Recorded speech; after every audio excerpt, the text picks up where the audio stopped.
côté de Ablaye suñu analyste vidéo ñu ngi koy nuyuwaat di ko remercier ci apportam ci émission bi nga solo. Alors Ablaye, tout de suite on va se mettre dans le bain en parlant notamment du système de jeu de l'Algérie qui joue régulièrement en 4-3-3, mais on note que les Fennecs sont indisciplinés.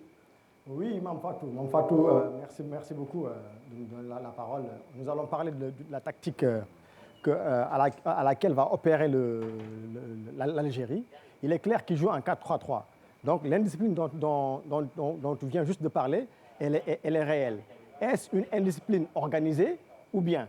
Mais c'est une équipe qui, de toutes les façons, dans sa flexibilité, dans sa manière d'aborder son système, tu vois quelques failles et des défauts de repositionnement. Maintenant, globalement, sur le système de jeu qu'ils ont, on l'illustre en image parce que nous, analystes vidéo, on fait que l'image. 4 défenseurs, 3 milieux de terrain, 3 attaquants. Un milieu de terrain à 3 avec une pointe dirigée vers le bas. Donc ça, c'est quelque chose d'établi, de clair. Maintenant, savoir que ce système-là, il est assez flexible. Assez flexible parce que par moment, tu peux avoir 2 récupérateurs devant la défense. Tout dépend des besoins et des oppositions qu'il y aura dans ce match-là. Le Sénégal qui va jouer à peu près pareil, on aura une opposition carrément de style, mais surtout, pouvoir bénéficier, en tout cas, exploiter les failles qu'on aura. Fatou. Ablaye, les failles de cette équipe algérienne, c'est que c'est une équipe qui est facilement en déséquilibre. Mais expliquez-nous déjà, c'est quoi ce terme de déséquilibre? Voilà. On parle au football de déséquilibre, que ce soit partiel ou total, quand en réalité l'équipe n'est pas en place. Le déséquilibre partiel, c'est lorsque une partie de l'équipe court derrière le ballon. À chaque fois qu'il y a le ballon sur le terrain, il y a une ligne horizontale qui est parallèle à la ligne médiane qui passe par le ballon. Et tous les joueurs qui sont situés du côté de leur but par rapport à cette ligne-là sont considérés comme éliminés.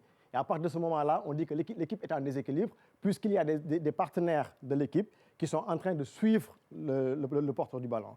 Or, une équipe bien équilibrée, comme on a vu hier le Nigeria contre la Guinée, tout le temps en équilibre, de telle sorte que la Guinée n'a eu que 6 frappes et toutes les frappes ont été faites en dehors de la surface. Voilà un exemple d'une équipe bien en place. Maintenant, le déséquilibre, il est total lorsque toute l'équipe est en train de suivre un adversaire. Et en ce moment-là, souvent on a un duel 1 contre 1 avec le gardien ou bien on a déjà éliminé le gardien pour aller marquer. Donc c'est le cas idéal. Hormis les balles arrêtées et les tirs de loin, le déséquilibre est la chose la plus recherchée au football. Et justement, cette équipe qui a des failles, maintenant ces failles-là tournent tout le temps autour de ce déséquilibre. Et on va voir. Ils ont joué ici contre la Tunisie. La Tunisie qui récupère en contre-attaque. Le ballon, il est là, la ligne du ballon est ici. On se rend compte qu'il y a 1, 2, 3, 4 Algériens qui sont avant la ligne du ballon. Donc le déséquilibre, il est fait. En ce moment précis, la moitié de l'équipe est out. Et là, on a des adversaires bien placés. Donc c'est ça l'indiscipline dont on parle par rapport à l'Algérie. Maintenant, le retard qui est vu ici par rapport à ce joueur-là, qui doit aller monter, l'appel en profondeur des 2 attaquants fait que le contre-attaque ici de la Tunisie va bien aboutir, justement.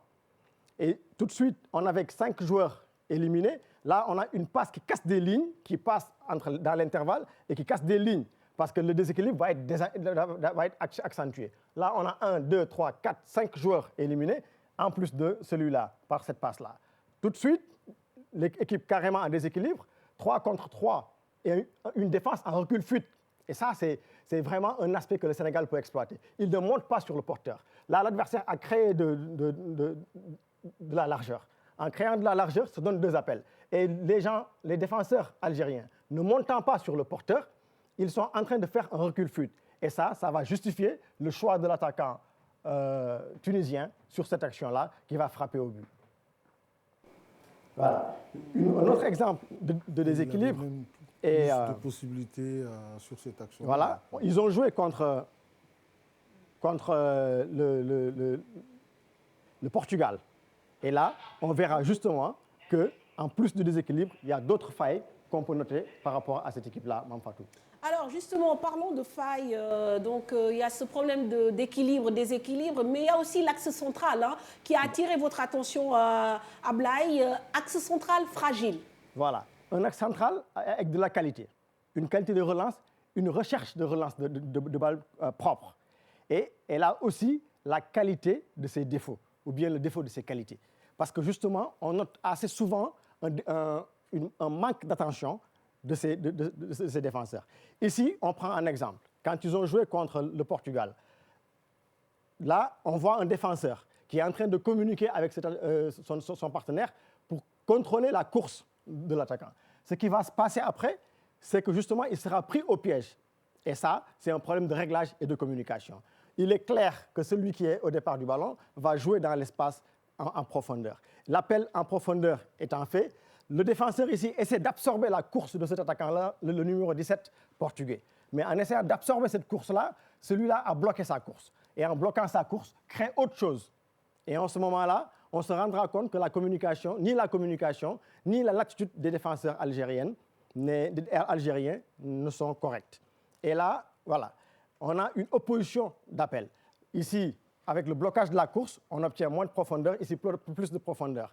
Et justement, ils se font prendre en 1-2 et ils ont pris le but. Donc cette défense-là, même contre la Gambie, voilà ce qui se passe. Voilà. Problème d'attention, ils encaissent contre la Gambie, alors que c'était un match important. Autre erreur qu'ils font, le gardien de but qui tout de suite donne le ballon directement à l'attaquant tunisien. Donc une faille claire, nette et précise, un problème de concentration, aussi bien dans la relance que dans la défense en elle-même. Là, c'est un défenseur qui garde le ballon et malencontreusement se fait choper le ballon par l'attaquant tunisien qui a une présence énorme sur lui. Si on joue comme ça, on risque de leur faire mal. Donc, ne pas les négliger. C'est de très, très, très bons joueurs, mais attention, leur niveau de concentration laisse à désirer. wàllu défense bi mën nañ yaakaar ni foofu am na ay cax yoo xamante ni Sénégal bu ko résoudre mën na leen sonal mais ñi ngi wax ci li nga xam ne moo baaxul ci équipe Algérie mais équipe Algérie aussi am na benn force boo xam ne mooy sa principale force en tout cas l'une de ses principales forces gis naa ni que am na loo ci bàyyi xel ñu bàyyi la nga wax ñu ko. Voilà. Une force individuelle. Il y a beaucoup de joueurs, de très bons joueurs comme Mahrez, comme autres. Mais on va surtout insister sur un joueur, Youssef Attal. Très, très bon. On ne sait pas si c'est un défenseur ou un attaquant, parce qu'il est excentré, mais il est très capable de récupérer des ballons. Et nous allons faire un zoom sur lui en voyant quelques actions. Notamment, la première des actions qu'on va voir, c'est le dernier match, sur le penalty qu'ils ont obtenu. C'est lui qui dribble. Sa qualité de dribble est exceptionnelle. Et on va voir ça par la suite. Voilà. Là, c'était à Nice, opportunisme, deuxième poteau, il marque. Voilà. Et dernière action, tout le temps présent, là, sur la bande, angle fermé, il s'en fout, il va marquer. Parce que c'est un joueur qui, gauche ou droite, ce n'est pas son problème. L'essentiel, c'est que ce soit un pied, et c'est fait. Il a 4 mains à la place. Alors, ce qu'on va voir tout de suite, c'est comment ça se fait que ce joueur-là a ces valeurs-là, Mamfatou. Avec notamment des aspects très importants sur les valeurs et les statistiques que Youssef Attal montre. C'est surtout ça qui vous a interpellé. Tout à fait. Et nous allons voir un peu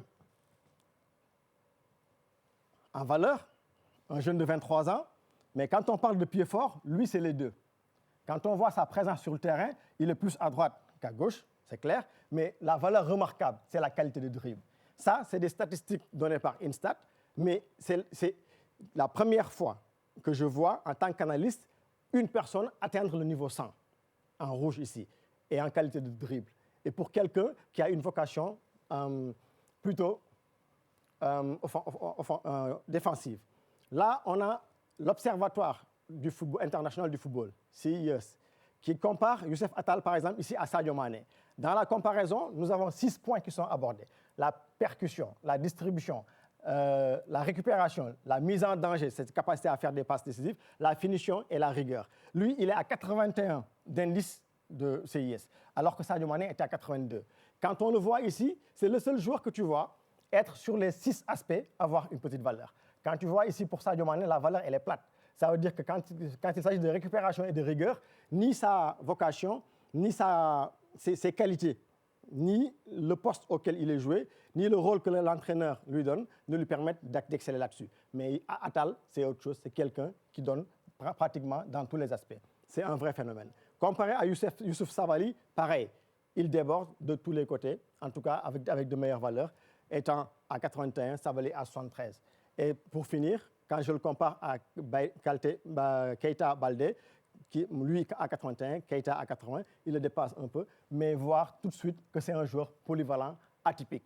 Le pied droit et le pied gauche, c'est pareil pour lui. C'est quelqu'un qui, à mon avis, a 4 mains, très habile. Voilà pourquoi il était bien d'en parler, pour que, de toutes les façons, quand tu joues contre un 4-3-3, les 3 attaquants étant très ouverts, il est très important, lors du marquage, d'avoir une bonne couverture, mais d'avoir surtout un redoublement du marquage. Donc, l'excentré situé sur son côté devra être présent sur ce match-là défensivement. Ablaye, c'est vrai qu'on parle souvent des joueurs connus, Mahrez, Feghouli, Brahimi, mais ce Youssef Attal mérite toute notre attention et merci d'avoir donc mis le point sur son talent et évidemment toutes ses possibilités. Alors Youssef Attal qui a provoqué le premier penalty. Alors Ablaye, est-ce que Ablaye dafa am lu mu ci bëgg rajouter par rapport ak li nga jot expliquer détails yi nga joxe et tout ça lan nga ñu bëgg yokkal ci wàllum analyse bi. waaw Mame Fatou bëgg a tënk rek tënk li nga xam ne jot nañ ko wax. bu ñu xoolee ay défauts Algérie xool ñun suñu qualité dañu ñaan yàlla suñu qualité contre ñu mun ko exploiter parce que Algérie ci contre bi ci première minute contre bi dañu am problème muy am na ci joueurs yu bari du ñu dellu si et foofu noonu si juste après la récupération du ballon on a la verticalité qu'il faut on est bon sur la transition offensive je veux dire jarul sax mën a réussir sa passe c'est surtout mën a am dribble d'accélération bu gaaw jëm seen kaw ça leur crée beaucoup de problèmes. Ensuite, Moustapha l'a dit tout de suite, le jeu long dans l'axe. Le jeu long, il ne faut pas qu'il soit sur les côtés. Il faut que ça soit dans l'axe de la défense algérienne. Et puis après, notre côté gauche, comme l'a dit Talla, notre côté gauche, vraiment, c'est là où défensivement, on doit être très, très, très bon. Si les 3 aspects-là sont respectés, yaakaar mën na am. De toutes les façons, yàlla nañu yàlla may ndam. Donc Ablaye du coup finalement Talla sa question bu tey soxlawul ñuy football comme ni ñu footballé ak Tanzanie c'est-à-dire téye bal bi ci milieu de terrain bi di passante di décaler. mais même bu ñu dee jouer dans l'axe il faut jouer direct. Est-ce mais que c'est ça que ça veut dire?